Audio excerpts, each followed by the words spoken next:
Happy Friday, everyone, and welcome to another episode of the Morning Show After Show, where we connect the dots the morning after.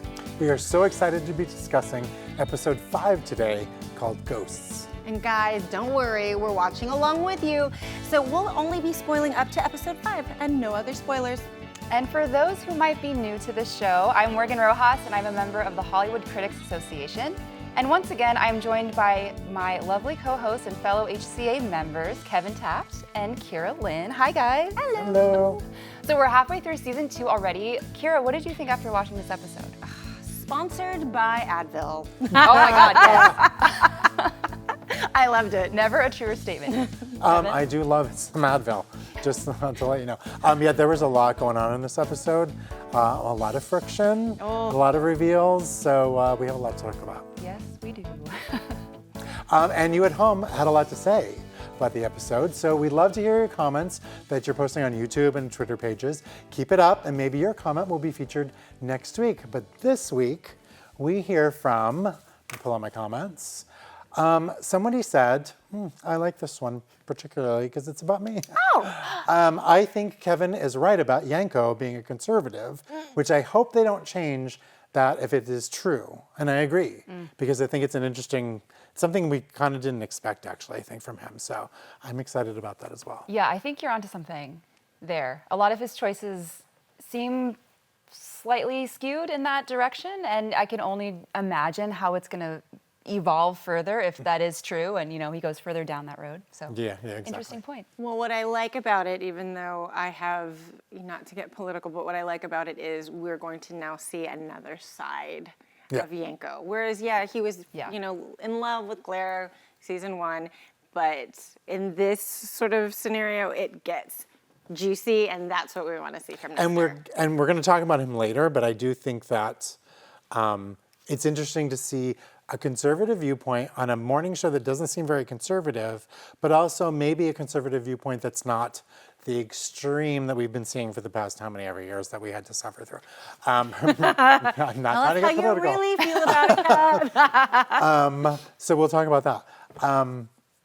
But the next comment is just for all of us. Oh, Okay.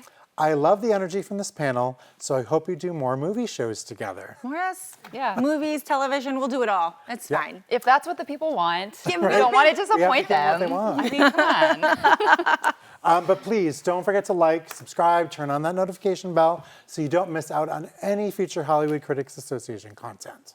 And now for some morning show after show mail. Now, if you want to send over a question to one of us or some of us, submit a question for a possible upcoming guest. Send us an email at shows@hollywoodcriticsassociation.com.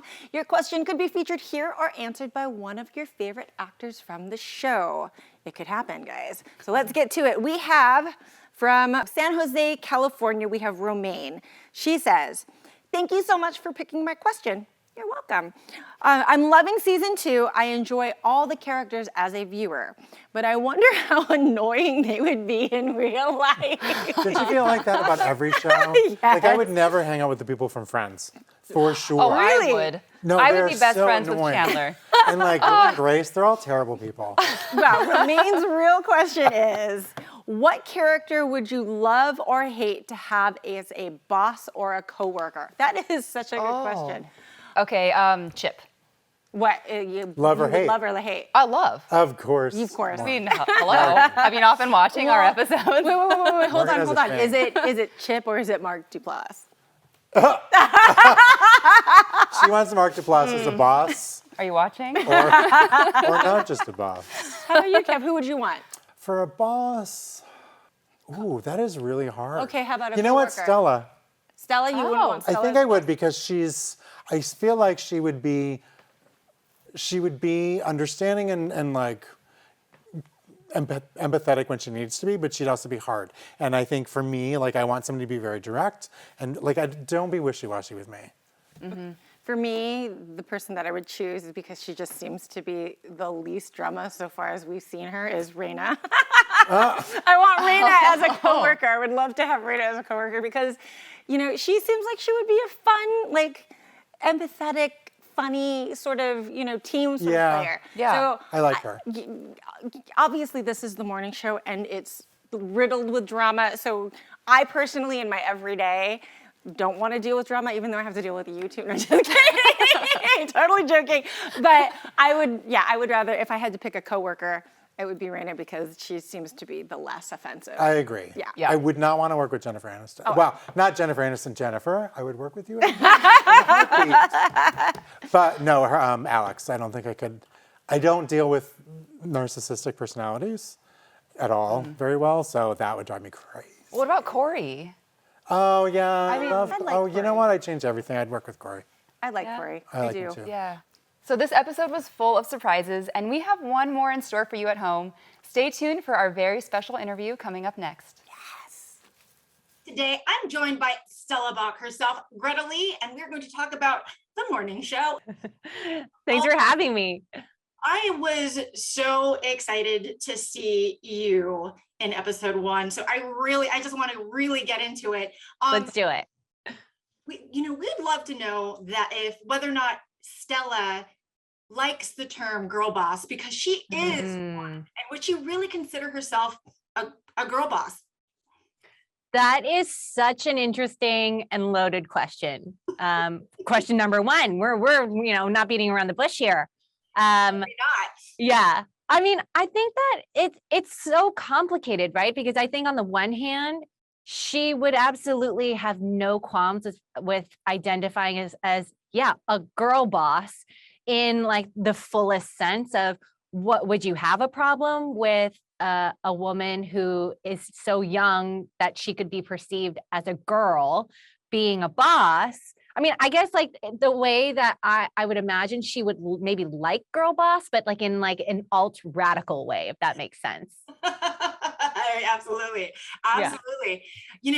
We'd love to know from a business perspective, does Stella admire any of the sort of qualities that Corey has, or is she just continually frustrated that he keeps blocking her from running the network the way that she wants? And I think that what is so terrific about the way they've set up the show and the season for this character is we see her start out one way, and then we get to see an evolution. I mean, she's someone who came in guns blazing with no chill whatsoever, and like an extreme disregard for how she was coming across, because she had these blinders on in terms of what she wanted to accomplish. And I'm talking about coming from previously an online media company and catering to a mostly Gen Z audience, and then now having to pivot to UBA, which is a very different world, and having to interface with people who like the Corey Ellisons of the world, like Alex Levy, like Sybil, Holland Taylor's character, people who maybe she wouldn't otherwise rub shoulders with previously. And so I think that is the question of how much is she willing to sort of compromise and not compromise in order to run the business. So when it comes to someone like Corey, initially, though she sees him, she's like so unimpressed by Corey Ellison, which I think is so fun for me to play because, I love him so much.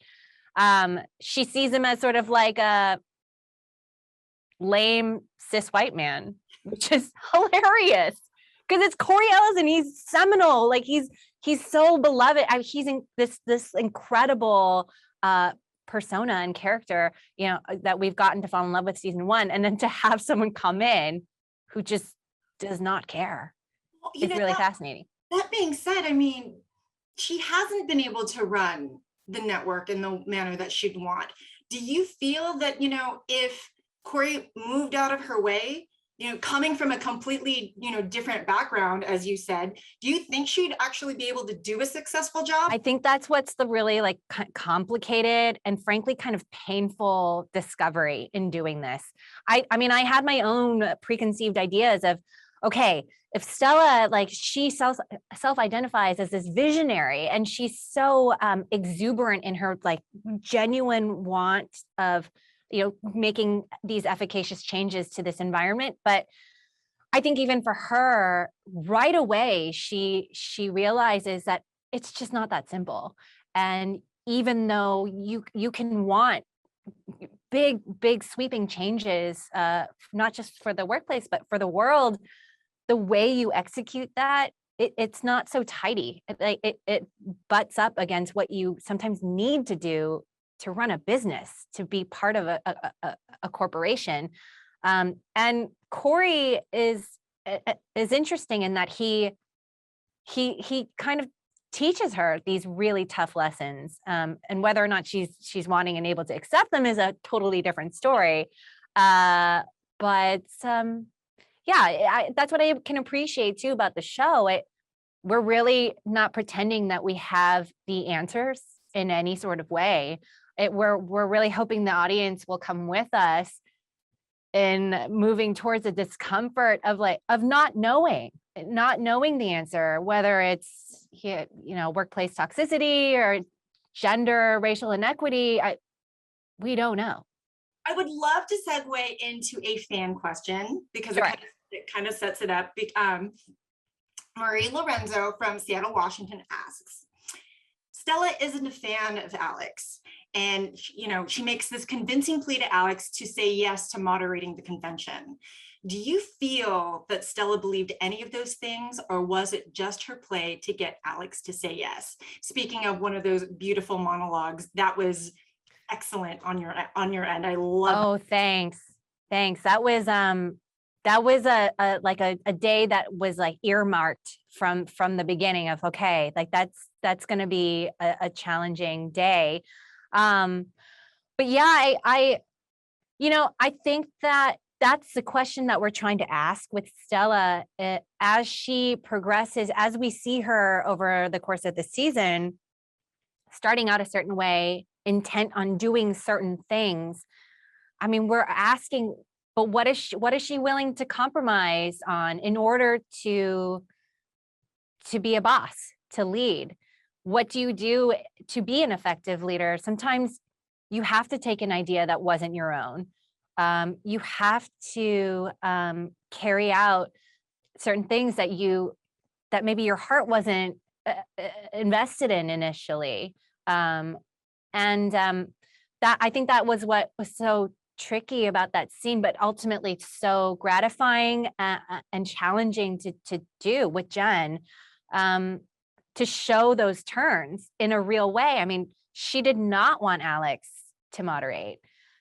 And even the way she handles Daniel Henderson, I think that I could imagine some people in the audience thinking, well, I thought she wanted diversity. I thought her whole thing was not having two white women. So, and then she's going to reject Daniel. But that to me speaks to what is so great about this show. It's not easy. It's not these questions that we're asking. There's no tidy answer. And I actually, maybe a controversial opinion, I love that Stella turns down Daniel. And because it shows that it's not just about diversity for diversity's sake. And she's having to juggle being to do her job and also what she believes personally. And it's hard. I do want to bring it back because, as I said before, I loved seeing you that first episode. I'm like, yes, there is an Asian. There wasn't an Asian on the first season, speaking of diversity. But, we've talked about this on the show and I've been really vocal about it. I love that Stella is this powerhouse and she knows what she wants. And obviously she is this young, executive that has something to prove, but, I'm kind of a little wary because she kind of takes on a little bit of those dragon lady stereotypes. Oh, interesting. Really hoping that as the season goes on, I can see her more as a full-bodied character. I want to see those gentle emotions, maybe a softer side. I don't know. Maybe I'm, maybe from my lips to the writer's ears. Talk to me about what your thoughts on how we've seen her portrayed so far in the season. I'm so glad you brought that up. Yes, I'm leaving.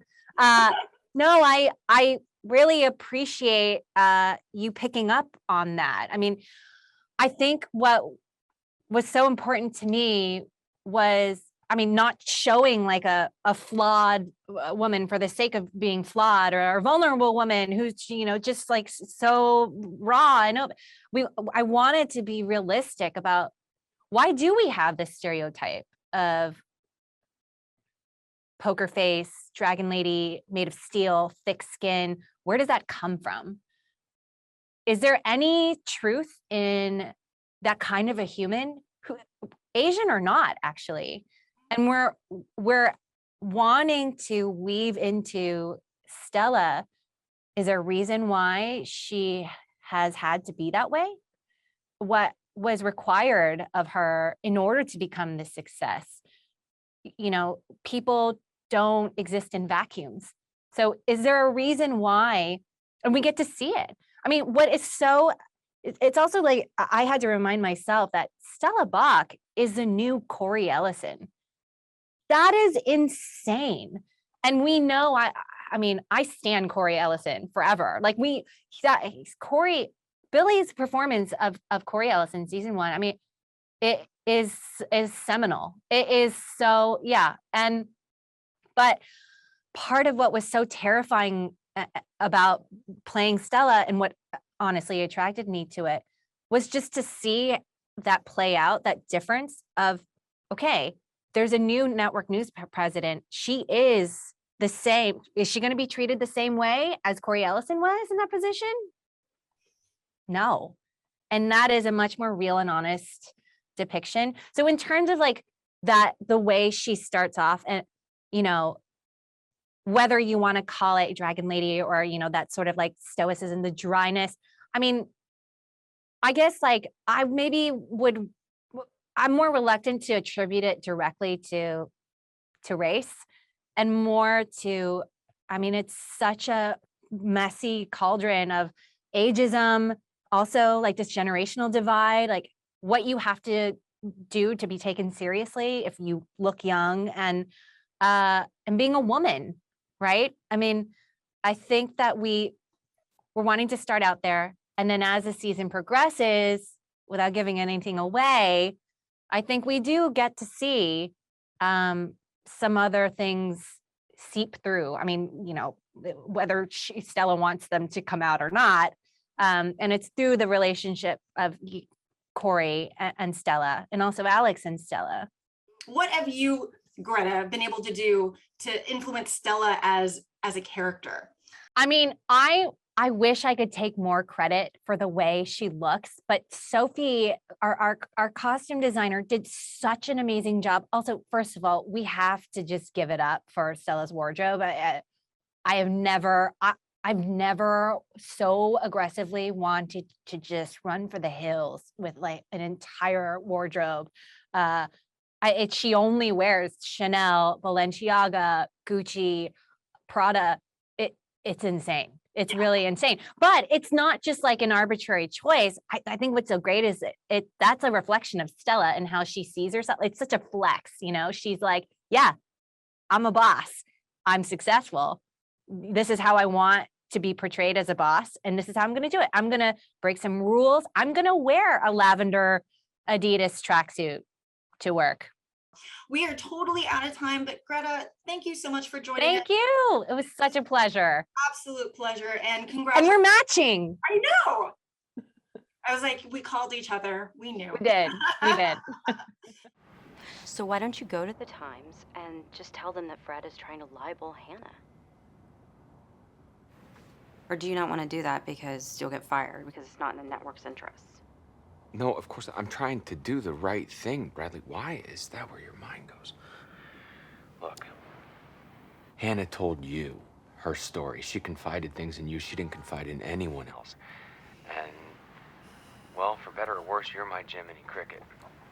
So I'm asking you, as a moral center of mine, as the person who's more concerned with what's right or wrong than anyone I've ever met, if I can find some way to contain this, to keep Hannah from being publicly denigrated, should I do it?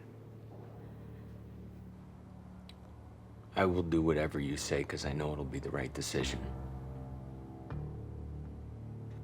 Should I do whatever it takes to keep the story from being published? Yes, absolutely, yes. So now let's jump into our other favorite part of the show, and this is where we talk about some of our favorite moments. So Kevin, do you have a favorite? The interview. I thought it was so genuine and so vulnerable, but I'm afraid that it's going to backfire somehow. And I just don't want it to because I really believe everything he's saying. I don't think it's any of it's bullcrap. But he just said, what I also liked too is the exchange that they had when he said, I'm just pretty damaged. Why do you want to stay? And she said, the damaged thing makes me feel at home, which makes me curious about her past. And I want to see how that comes together. And, you know, it's these two people that I'm hoping, like I could see them getting together, but I'm hoping they continue that kind of platonic thing because I feel like two damaged souls, if they're going to heal each other somehow, I'm just not sure how that's going to play out yet. Yeah, a bit of a savior complex maybe, because when we first meet her, she's coming to Mitch's rescue. True. And maybe that's just where she feels most at home is, finding these kind of damaged people and trying to save them. That's a good thought. I don't know. I was thinking about it, and I'm thinking about like this sort of time span that all of this has transpired between Paula and Mitch. And for me as a person, to meet somebody out on the street, and then give them their phone number. Mitch was like, yeah, you have my number. And then all of a sudden, they're getting this close and this intimate really fast. That personally freaks me out. Like, all of a sudden, you don't really know what her backstory is. You don't know, she does this interview. How well does he know her? And he's putting his thoughts of how he's realized that he's this monster onto, on recording. He doesn't really know who she is. He met her on the street. She could have been doing the whole facade, and now she has, you're doing this interview for me. Like that cynical, So you think that she's got ulterior motives? Or you're worried that she... I'm worried that she has an alternative... I don't think she does. Ulterior motive. There. Yeah. I'm worried that she has an ulterior motive. I am. And because it's like all of a sudden, we're beginning to like Mitch again. Well, not to say that most people have not liked Mitch, but we're now seeing a side of him that is likable, that, he's coming down to earth. He's humble now. But, coming back to what I said last week, it would be interesting now that he's documented on her documentary. And if she gets COVID and dies, he might feel like her last dying wish could be like, please get my documentary out there. And then what is it going to look like for him to be producing this documentary where he's a focus at some point and people aren't going to believe him again? Which will be horrible because, or he's going to die and she's going to release it. I don't know. I don't know if We're doing predictions again, sorry. I don't know if they would kill off Mitch. That would be like a total plot, it'd be a total twist. If they did. And the twist. The twist. Yeah, Kiyra, do you have a favorite? I when I love it when Alex comes back in her true form, and that whole scene where she's, we already know she's been flipping out at the book, and I was just kind of wondering, the whole Zen thing that we saw earlier. I was like, that was only for a second, because here is Alex completely flipping out with this back pain, going to Maggie's room and demanding to see the book. She's cuckoo. I mean, it really made me wonder if she was on something other than Advil. No, I have back issues, and that's going to aggravate anything that she's going through. So I was like, I feel your pain. But we don't know how she got the back issues, right? Like, did I miss something, or she just had No. them? Okay. But you see it once on the plane, she just kind of goes, Yeah. And that was it. I'm like, that's coming back somehow. But I feel like it's a manifestation or it's symbolic of all the stuff that's piling onto her. Oh, absolutely. For sure. But going, Maggie, I want to see the book. I know you have, to see She's her desperate. She's so scared. Gosh. Yeah, but it's like, she has every reason to be scared. And to hear Maggie say, we fact checked everything. Oh, and she's like, you didn't run this by me, and So she did have something with Mitch. We all know that. She's admitted it. And she's us, telling she's admitted. Right, to the audience, she's admitted. Yes. But to Maggie, she says, no, it never happened. But I feel like at the same time, her fear is that, yes, the truth is in there and she's going to reveal the truth, but that truth isn't going to be the actual truth. The truth is, it was a long time coming. It was a culmination of all these feelings that they've been having for so long. What was going on in their personal lives? Like, you can never, like when we find out things about people, we don't know everything that created that. And it must stink to be somebody in that position where you can reveal all these things about them, but they don't really know the nitty gritty of it, and that it's not as, I don't even know what the word is, like scary or horrible as Maggie's going to make it out to be. And I can even imagine having some of my past suddenly come out in a book for the world to see without any sort of context. Yeah, and especially when you're back on the world stage and everyone loves you and you're this feminist pioneer, and she's now this icon and idol. For this book to come out now, it's going to be just and reverse that when she just kind of got that back. Well, she even says it. She even reiterates what Stella had used to convince her to moderate. Right. She reuses it. She's like, I am this, like, what did she say? I'm like the symbol of your femininity, even to you, to America. Yeah. But what I was wondering is, it's like, we, as the audience member, we know, we've broken the fourth wall. Well, no, hold on, let me take that back. We as the audience, we know that she and Mitch have slept together. I think that she'd mentioned. And I was wondering if it's not, is it really that? Is it, obviously she doesn't want the fact that she and Mitch have slept together, but why? And I was wondering, is it because she doesn't want is it what her daughter's gonna think of her? Like, maybe because she was married. Yeah, exactly. I can't wait to find out, like, what Maggie really knows.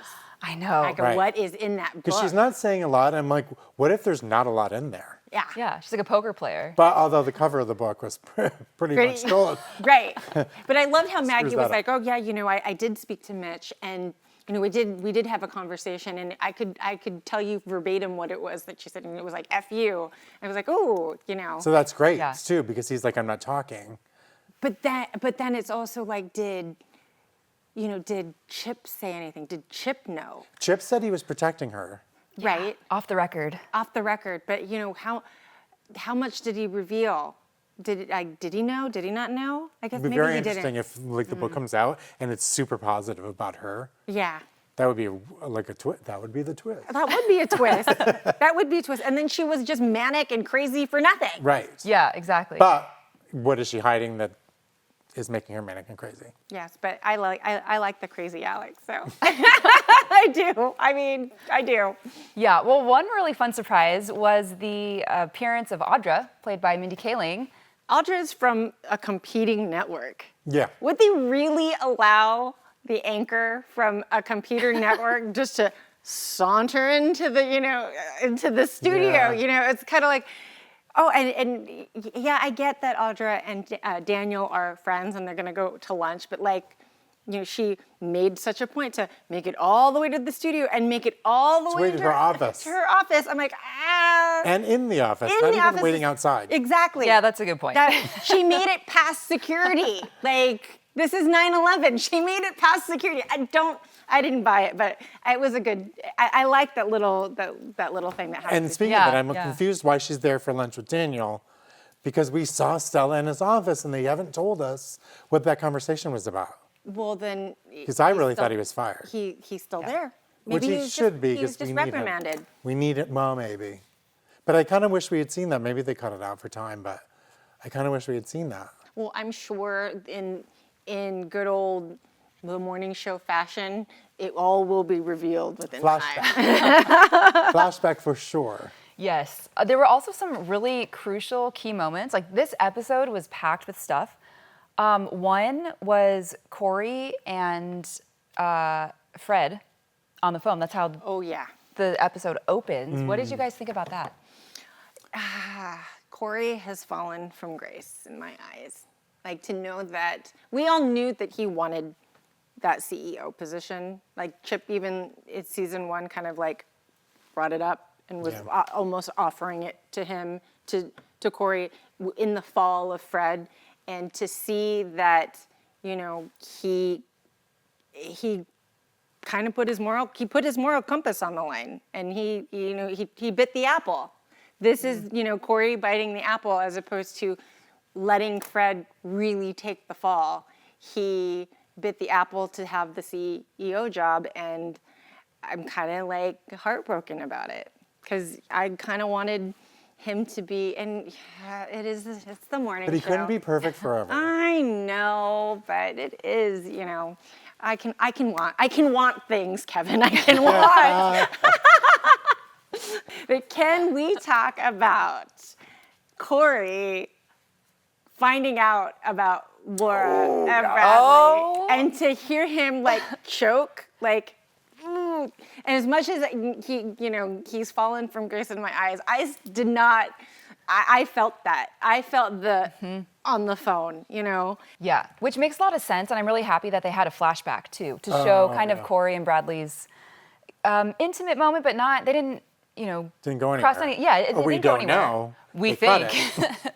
Yeah, so So it I'm just gives curious. context. Yeah, I'm curious where that's going to go. I thought it was also interesting that, and how did Chip's assistant know that Bradley and Laura were seeing each other? Because he said, oh, the rumors on the street, they were seen together. Yeah. And he's like, don't even go there. And he's like, oh, okay. He's like, no, really, don't go there. It's because he said that a friend of his had reported to him that what he had saw. Right, but my thing is like, why aren't they being more careful? Oh, yeah.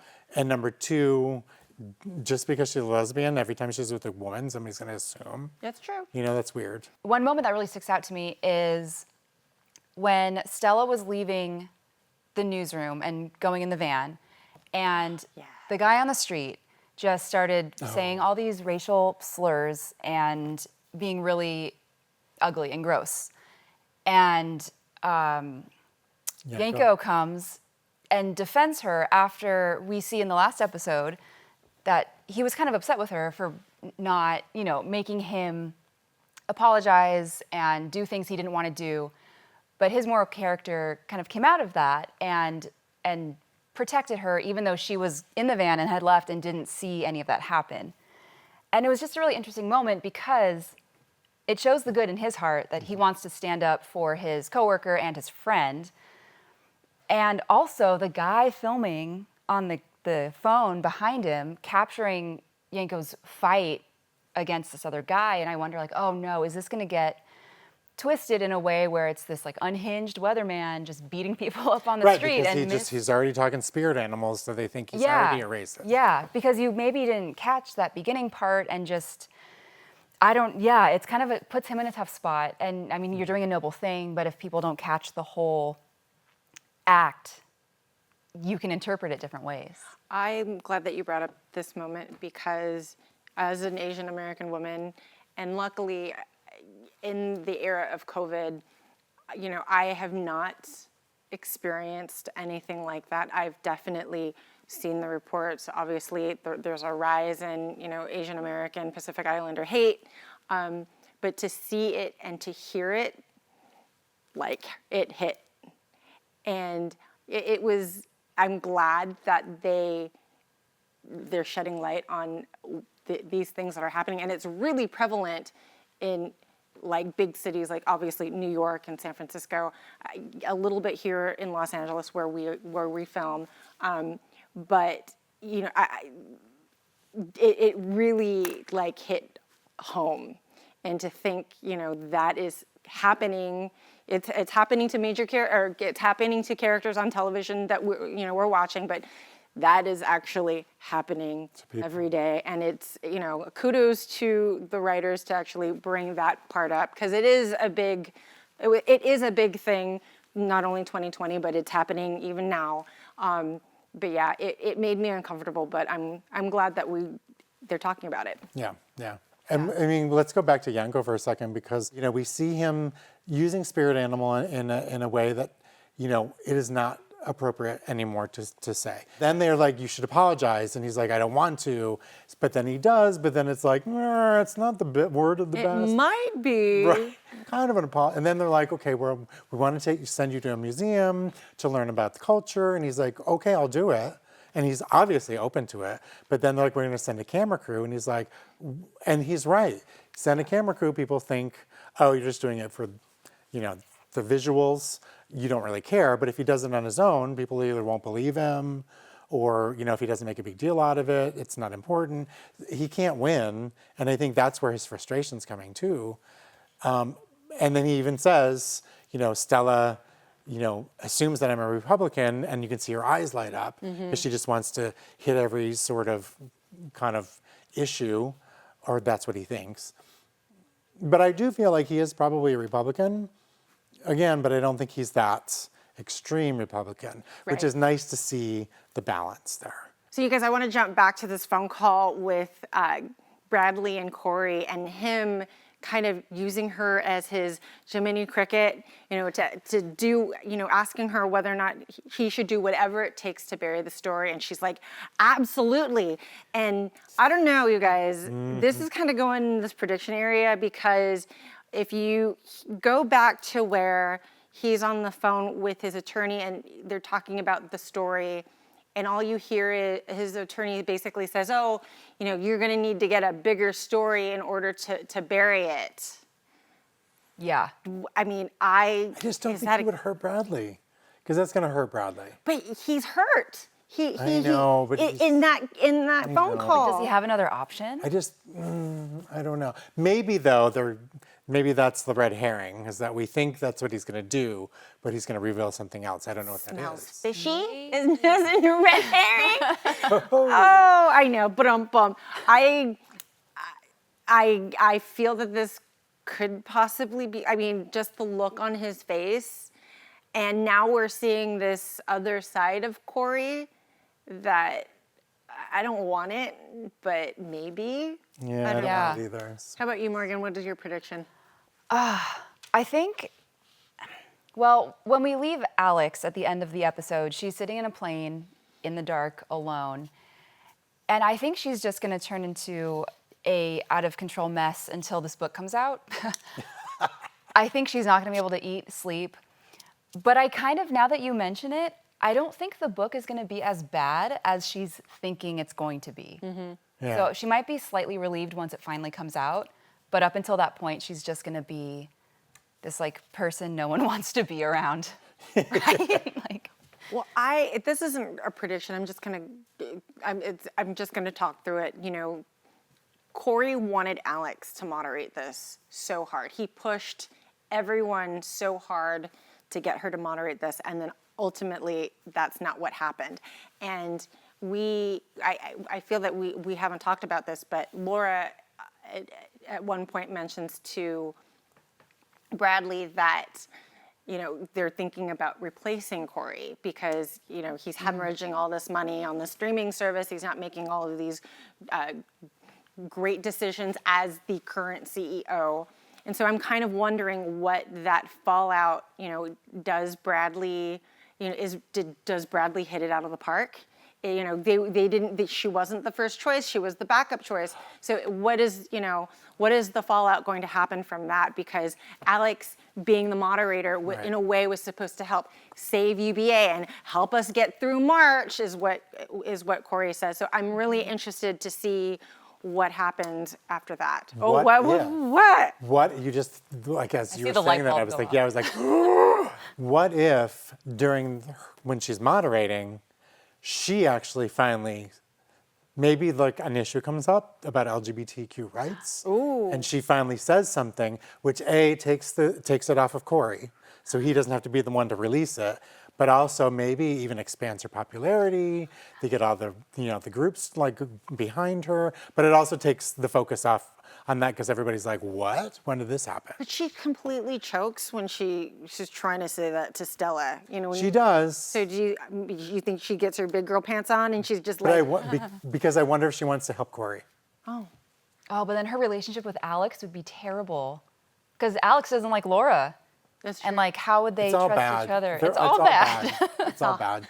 But you know what? We love the drama. And Yeah, it we wouldn't be the morning do. show We have without it, 5 right? more episodes. And I can want you to watch them believe all it? now. We are out of time, guys. I know, but we're officially halfway through season 2, which is wild, It is wild. right? Already, Right? it's Yeah. crazy.